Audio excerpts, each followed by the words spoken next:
Assalamualaikum warahmatullahi wabarakatuh.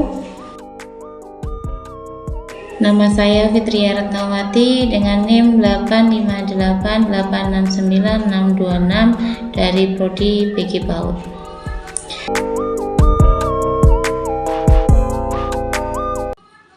Seringkali kita bertanya, apa yang mendasari kita dalam mendidik anak usia dini? Jawabannya ada pada filsafat ilmu. Hari ini saya akan menjelaskan bagaimana ontologi, epistemologi, dan aksiologi menjadi fondasi utama dalam ilmu pendidikan anak usia dini. Untuk yang pertama adalah ontologi, yaitu kita mempelajari tentang hakikat anak usia dini. Yaitu pertama adalah ontologi. Dalam ilmu PAUD, ontologi menjawab apa yang sebenarnya kita kaji. Objek kajian kita adalah anak manusia pada fase usia 0 sampai 6 tahun atau 8 tahun. Namun secara analitis, ontologi tidak hanya melihat anak sebagai fisik, tetapi sebagai individu utuh yang memiliki hakikat realitas sebagai makhluk yang sedang berkembang pesat atau golden age. Kita memandang anak bukan sebagai kertas kosong, melainkan sebagai individu yang memiliki potensi bawaan yang unik. Jadi, ontologi menetapkan bahwa objek ilmu kita adalah fenomena pertumbuhan dan perkembangan anak.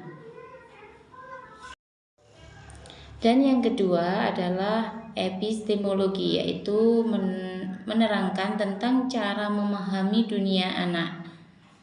Epistemologi, yaitu pertanyaannya adalah bagaimana ilmu PAUD itu diperoleh dan diuji kebenarannya. Kita tidak memahami anak hanya lewat asumsi. Kita menggunakan metode ilmiah seperti observasi sistematis, dokumentasi perkembangan, dan pendekatan kualitatif maupun kuantitatif. Kebenaran dalam ilmu PAUD diuji melalui sinkronisasi antara teori psikologi perkembangan dengan realitas di lapangan.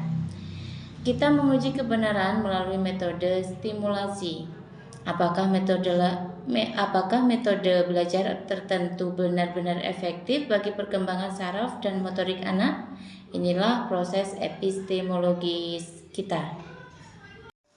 Dan yang ketiga adalah aksiologi, yaitu tentang nilai dan etika pendidik. Aksiologi yaitu tentang tujuan dan nilai untuk apa ilmu PAUD itu digunakan. Ilmu PAUD tidak bebas nilai. Ia sangat terikat pada etika kemanusiaan. Aksiologi memastikan bahwa setiap pengetahuan yang kita miliki digunakan untuk kesejahteraan anak, melindungi hak-hak mereka, dan membantu karakter mulia. Tujuan akhirnya bukan sekedar membuat anak pintar secara akademik, melainkan membantu mereka tumbuh menjadi pribadi yang berintegritas. Di sini ilmu bertemu dengan moralitas. Sebagai kesimpulan, ketiganya adalah fondasi yang tak terpisahkan. Ontologi memberitahu kita siapa yang kita hadapi, dan epistemologi memberitahu kita cara mendampinginya, dan aksiologi memastikan tindakan kita selalu berdasarkan kasih sayang dan etika. Tanpa salah satu pilar ini, ilmu PAUD akan kehilangan maknanya. Saya Fitria Retnawati, bangga menjadi bagian dari pejuang pendidikan anak usia dini. Terima kasih. Wassalamualaikum warahmatullahi wabarakatuh.